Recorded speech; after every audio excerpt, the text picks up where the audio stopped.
एक अजनबी आके उसने देखा और कहा कि ये मुझे पेंटिंग पसंद आई है, जितनी छोटी थी, और कहा मैं लेना चाहता हूँ। मैंने कहा लीजिए। उसी वक्त मेरी जेब में उसने 10 रुपये रख दिए और वो तस्वीर, तो मेरी पहली तस्वीर 10 रुपये में गई।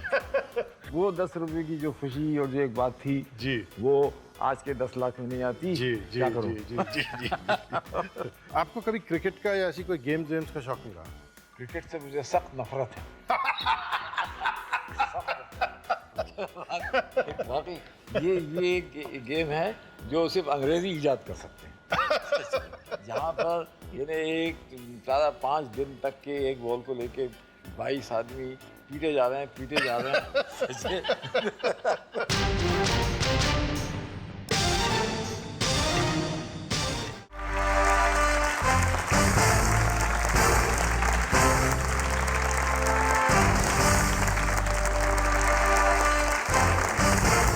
आइए साहब, बहुत शुक्रिया आप तशरीफ लाए। बहुत सारी बातें एक साथ करने को जी चाहता है, लेकिन तरतीबवार चलते हैं। पहले एक ग्राफिक देखते हैं जिससे एक तस्वीर की जिससे आपको कुछ यादें वाबस्ता हैं आपकी, वो पहले देख लेते हैं फिर बात करते हैं। ये इंदौर में कोई 1930s वाली 30s में मैं साइकिल लेके पेंटिंग करने जाया करता था, लैंडस्केप ऑन द स्पॉट। जी तो ये उसका एक वो है, क्योंकि ये पेंटिंग मैंने की बहुत सी जो ऑटोबायोग्राफिकल हैं। जी, पेंटिंग्स के अंदर मेरी कहानी मैं कह रहा हूँ ज़िंदगी की। तो उसमें बताया मैं साइकिल लेके जा रहा हूँ, लैंडस्केप पेंट करता था। और याद है कि ये मैंने पहली कोई स्ट्रेंजर, एक अजनबी आके उसने देखा और कहा कि ये मुझे पेंटिंग पसंद आई है, जितनी छोटी थी, और कहा मैं लेना चाहता हूँ। मैंने कहा लीजिए। जो आपको पहचानता नहीं था? बिल्कुल नहीं पहचानता था। इंदौर में एक गली, एक रास्ते में।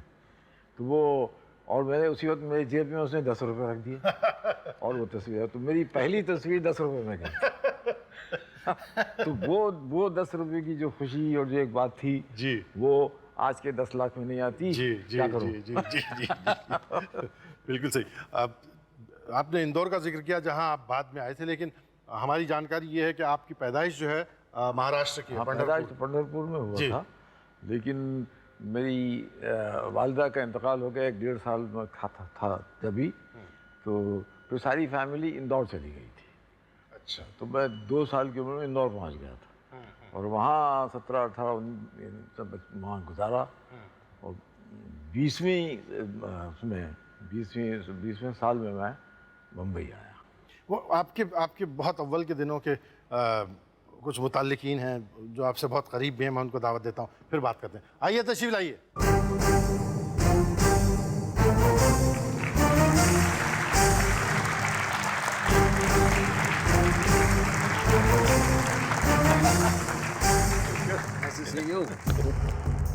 आइए शफात साहब, हम हुसैन साहब को बीच में रखे रहे, ये तो हुसैन साहब जो है वो कह रही थी एक मोहतरमा के बहुत अनप्रेडिक्टेबल है, कहीं भी चल देते हैं। आइए हुसैन साहब, आप बीच में रहिए।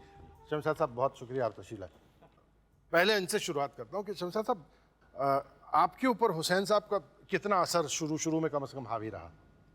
शुरू में तो काफ़ी इंटरेस्ट था, क्योंकि बचपन से देखते आ रहा था उनको काम करते हुए।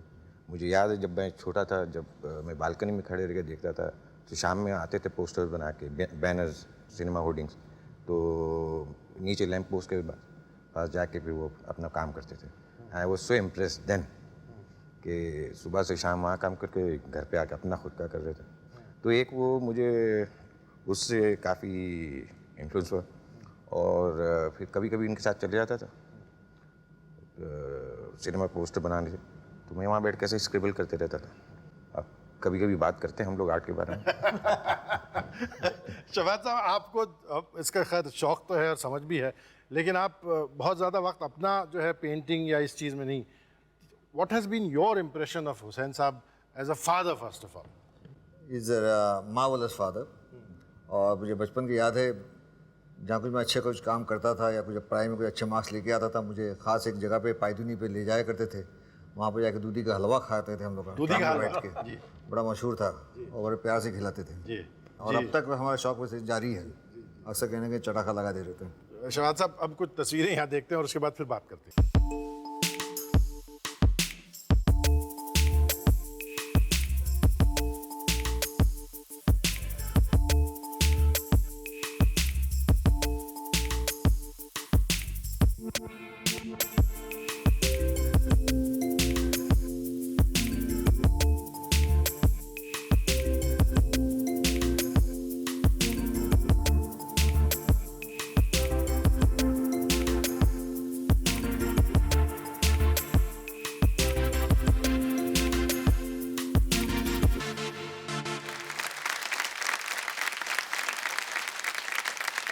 हुसैन साहब, आपने बात की थी इंदौर की और उस जगह की जहां आप रहा करते थे। उस जगह से और आपके उन दिनों से ताल्लुक़ रखने वाली एक शख्सियत का एक बहुत मोहब्बत भरा मैसेज आपके लिए है। हम वो मैसेज सुन लेते हैं, फिर आगे बात करते हैं। मकबूल हुसैन, बेटा कैसे हो? आपको याद है अपन नायकपुरे में रहते थे, बाद में तुम मुश्ताक अली के साथ नाले वाले मकान में खेलते थे, वहाँ से सामने स्कूल में जाते थे। और आपके दादा अब्बा अब्दुल हुसैन साहब, वो आपके वास्ते हर जुमेरात को हाट के अंदर से पूरा टोकरा भर के खिलौने लाते थे मट्टी के, और आप उसको तोड़ते थे और तोड़ तोड़ के उसको देखते थे क्या है। मकबूल हुसैन जी। अपना ख्याल रखना, और कभी कभी मुझसे मिलने आना। खुदा हाफिज।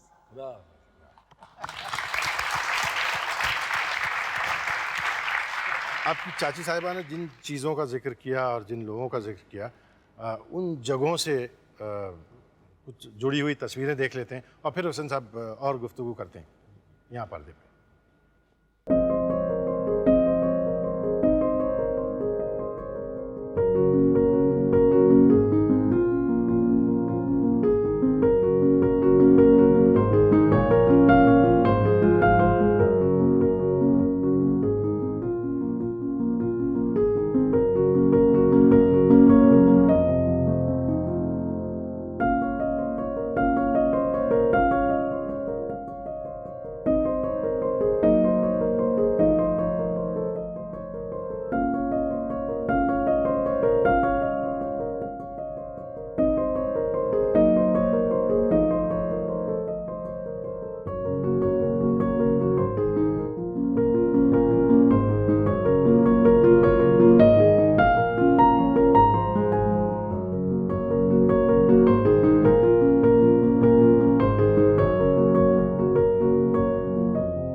सर आप तशरीफ, आप तशरीफ।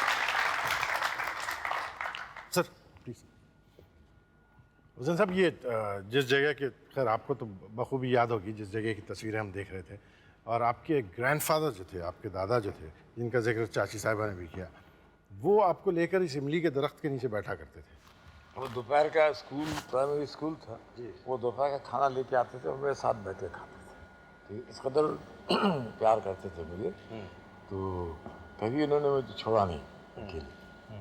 आपका वहाँ आना जाना कभी कभार रहता है? हाँ, दौड़ के, और वहाँ मुश्ताक अली अब तक हैं, क्रिकेटर। क्रिकेटर हैं, जो मेरे साथ थे स्कूल में जी। उनके हाथ में बैट था और मेरे हाथ में ब्रश। मुश्ताक अली साहब से बात करते हैं। जब भी आप की याद आती है तो दिल भर आता है, दिल चाहता है कि मैं आपके पास आऊं और अपन दोनों बैठ के बातें करें। वो पुराना स्कूल, वो आपका पुराना पास का घर जब अब याद आती है तो मुझे बहुत अच्छा लगता है। और परवरदिगार आपको 100 साल की उम्र दे, उससे भी ज़्यादा दे, और इसी तरह से आप हिंदुस्तान का नाम रोशन करते रहें।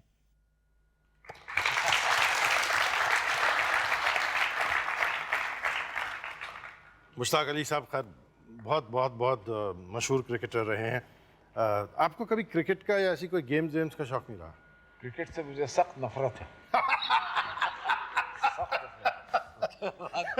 वाकई ये गेम है जो सिर्फ अंग्रेजी ईजाद कर सकते हैं।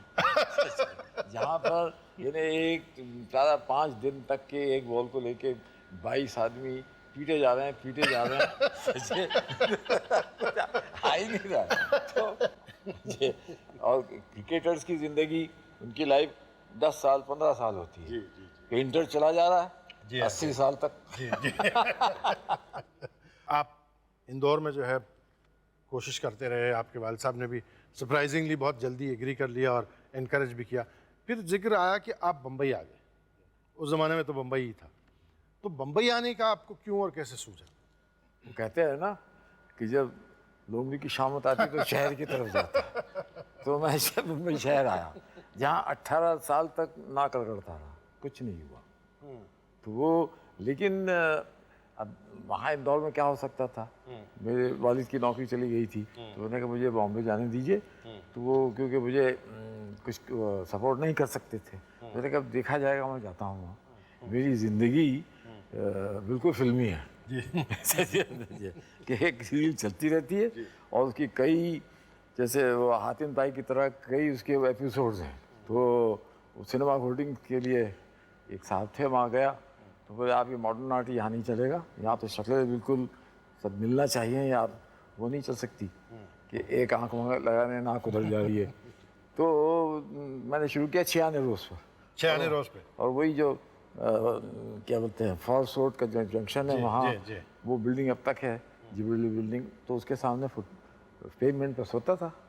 और लेकिन ये ताज्जुब ये है कि अब तक कभी फ्रस्ट्रेशन या ऐसा नहीं हुआ कि क्या है ज़िंदगी, वो भी मुझे उसमें भी मज़ा आ रहा था। एक तो घर से निकले हैं, इतना बड़ा शहर, तो एक वो एक उसकी जो एक वो थी, ये जो बोलते हैं ना दुनिया रंग रंगीली बाबा दुनिया रंग रंगीली, तो ये उसी रंग में देखता रहा। और 18 साल तक के बिल्कुल गुमनाम, कोई नहीं, वो चलता रहा।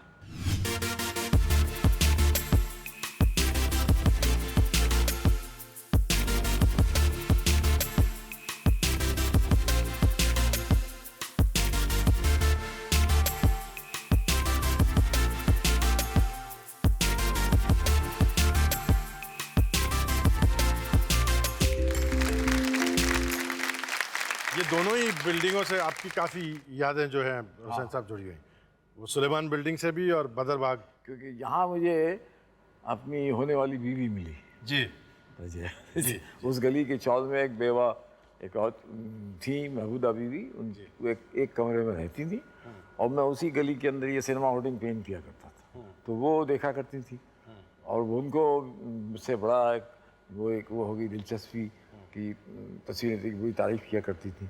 अब उन दिनों थोड़ा सा पर्दा रहता था, तो उन्होंने कहा कि आप इधर उधर कहीं घर नहीं है, आप यहाँ आके खाना खा लीजिए, मैं भी गरीब हूँ, मुझे भी मदद मिलेगी, आपको भी घर का खाना मिलेगा।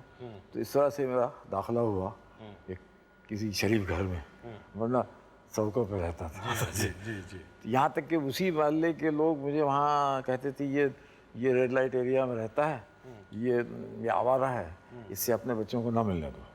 तो ये जब आप वहाँ बैठ के पेंटिंग किया करते थे, तो सबसे पहले आपको ये पोस्टर्स, जो उस ज़माने में भी फिल्म के पोस्टर बड़े बड़े मतलब ऊंचाई पे होते थे, तो ऐसा it must have been a dangerous job ना हुसैन? हाँ बिल्कुल, एक दफ़ा गिरना ना, ये वो खतरा रहता एक दफ़ा गिर पड़ा था मैं। आप गिरे थे? गिरा था, फिर वो एकदम सेहत मेरी बहुत हो गई थी कि मैं, क्योंकि कुछ खाने के ठिकाने घर नहीं, और दिन रात, क्योंकि फिल्में ऐसी आती थी कि आपको 5 दिन के अंदर 11 पोस्टर बनाना है, और वो 10-10 फीट के, 20-20 फीट के, तो एक तो इतनी तेज़ी, और मुआवजा मिलता था 4 आने पर स्क्वायर फीट, उसके अंदर लकड़ी आपकी, कपड़ा आपका, रंग आपका, तो रंग मैं वो तेल कहाँ से लाया महंगा, तो घासलेट यूज़ करता था।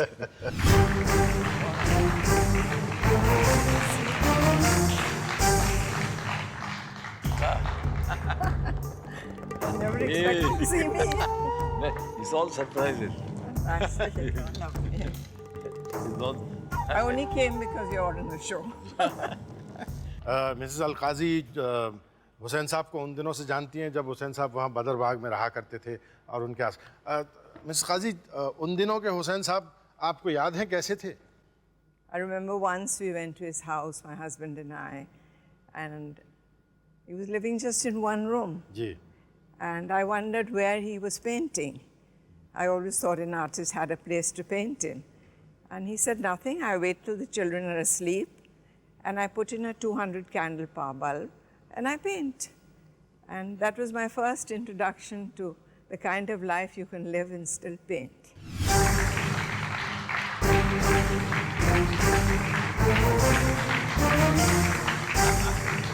It's surprising.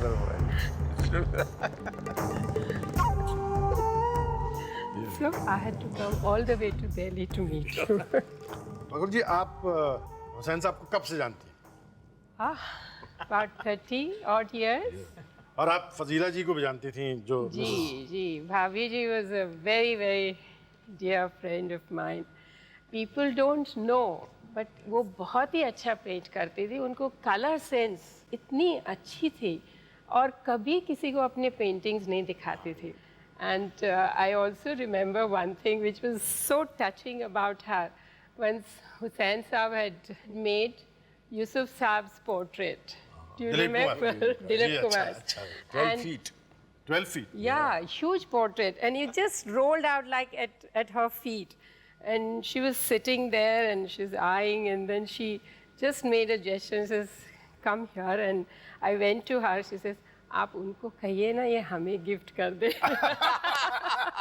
दिलीप साहब की तस्वीर जी. Because she was a great fan of Yusuf Bhai. क्योंकि वो अक्सर कुछ पेंटिंग जो पसंद होती थी वो मुझसे छुपा के रख देती थी, इसलिए वो कहती नहीं कि अगर इनके सामने रहा तो ये बेच देंगे.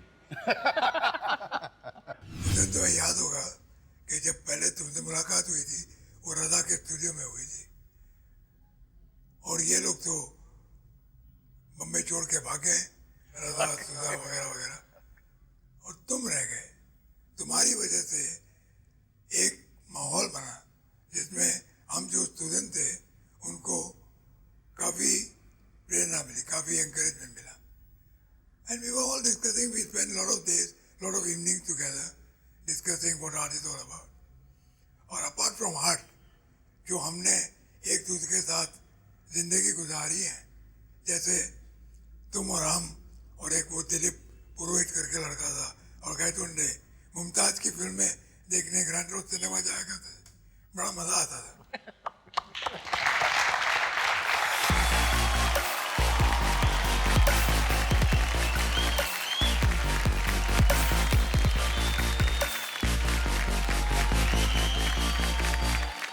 कृष्ण खन्ना साहब खुद बहुत काबिल आर्टिस्ट तो हैं ही, हुसैन साहब के बहुत ज़मानों के दोस्त भी हैं और हुसैन साहब की पेंटिंग से बखूबी वाकिफ़ भी हैं.